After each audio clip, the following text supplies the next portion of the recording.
अस्सलाम वालेकुम। ये हमारे मोहम्मद असलम फरीदी भाई बसीरपुर ओकाड़ा से, और माशाल्लाह से इसके पास भी हमारा वही ईद का पैकेज जा रहा है।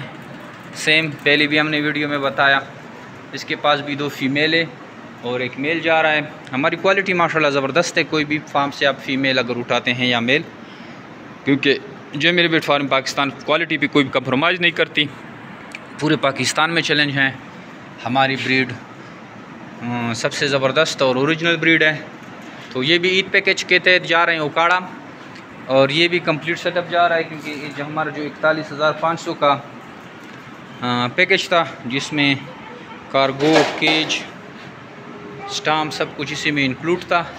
तो साथ साथ इसने मज़ीद भी चीज़ें मंगवाई हैं, जिसमें 3 बर्तन, ये फीड नोज़लें, और साथ में ये भी जा रही, इसकी इसने एक्स्ट्रा पेमेंट की थी। तो इसको अभी हम रवाना कर रहे हैं ओकाड़ा। जो मेरे पेट फार्म पाकिस्तान और एशिया को बाद सबसे बड़ी कंपनियाँ जो आपको खरगोश देकर 25 साल तक इनके बच्चे ख़रीदती है। आइए आज से ही जो मेरे पेट फार्म पाकिस्तान का हिस्सा बने और पाकिस्तान की सबसे बड़ी कंपनी से घर बैठे मुनाफा हासिल करें। थैंक यू, अस्सलाम।